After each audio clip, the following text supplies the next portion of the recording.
Hai guys, admin di sini. Di video kali ini kita akan membahas alur cerita Xingqiu chapter 338. Sebelum kita ke alur ceritanya, jangan lupa untuk like, comment, subscribe, dan nyalakan loncengnya ya guys. Tanpa berlama-lama lagi yuk, langsung aja kita ke alur ceritanya. Chapter dimulai memperlihatkan manusia batu raksasa yang mulai bangkit untuk membantu pasukan langit. Manusia batu sih di sini, ucapnya. Raja Asura nampak terheran-heran melihatnya. Ia berkata, memberikan kehidupan pada batu, ini kemampuan yang hanya dimiliki dewa kuno. Manusia batu mulai melancarkan serangannya. Raja Asura berhasil menghindar, namun tidak dengan prajurit Asura yang di bawah. Mereka berhamburan terpental. Nampak serangan yang dilakukan manusia batu raksasa sangatlah mengerikan. Pasukan Asura mulai kewalahan menghadapinya. Kerusakan yang diciptakan manusia batu sangatlah besar. Semuanya hampir terbang tertiup olehnya. Ucap prajurit langit, sudah lihat? Asura, ucap Lingbao Tiansun.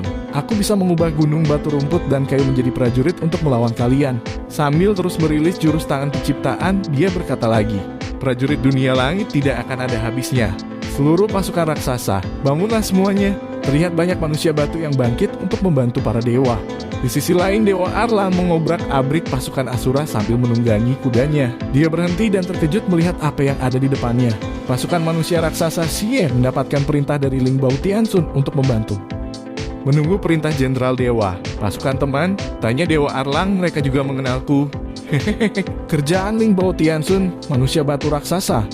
Menakjubkan, ucap Dewa Gendang Petir. Bahkan, aku juga tidak pernah melihatnya. Dengan begini, kekuatan pasukan kita menjadi bertambah. Manusia raksasa ini memiliki daya merusak yang besar, bisa mengalahkan pasukan musuh dengan mudah. Prajurit Dewa Langit, bertarunglah dengan baik dari atas tubuh batu raksasa. Tidak masalah kan? Ucap manusia batu kepada prajurit langit. Sangat kokoh, jawab mereka. Prajurit pun serentak berkata, serang. Batu raksasa bagaikan badai dan ombak. Hehehe, Lingbao Tiansun sudah serius. Ucap Dewa Kuno, pasukan batu ditambah formasi garis komandoku. Bisa dibilang tidak ada kelemahannya. Aku juga tidak boleh lengah. Sambil merilis kemampuannya, ribuan benteng dirilis lagi dari atas. Lingbao Tiansun turun ke bawah. Sesampainya di bawah, ia berkata, dengan begini seharusnya sudah bisa menghalangi pasukan Asura. Kau sudah bekerja keras. Ucap Guanyin memuji Lingbao Tiansun. Guanyin baru sadar kalau lengan kanan Lingbao Tiansun terluka akibat serangan dari Raja Asura. Gak masalah, aku hanya sedikit terluka. Raja Asura terlalu kuat, ucap Lingbao Tiansun. Aku dan Tathagata merasa dia yang terkuat di antara 4 raja. Jadi aku yang akan menghalanginya di sini.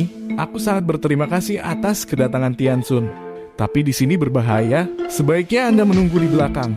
Tidak masalah, jawab Lingbao Tiansun. Sebenarnya bertarung bukan keahlianku, tetapi aku mampu memindahkan gunung dan lautan. Asura akan sulit bertahan kalau pasukan batu raksasa ini ikut bertarung. Semoga mereka bisa sadar dan segera mundur. Semoga begitu, jawab Bunyin. Salah satu prajurit Asura melapor. Formasi pertahanan batu raksasa sangat kokoh, tidak bisa ditembus. Bagaimana sebaiknya? Perlambat serangan, perhatikan musuh. Ini tidak akan bertahan lama, jawab Raja Asura. Di sisi lain dari atas istana langit, Dewa Tathagata melesat turun. Dewa Tathagata, untung kamu sudah kembali. Suma hilang, Tathagata kaget dan di sisi lain terlihat Suma pergi untuk bergabung ke medan perang. Dan bersambung. Makasih banyak udah nonton alur cerita kali ini. Dan sampai jumpa di alur cerita berikutnya ya guys. See you!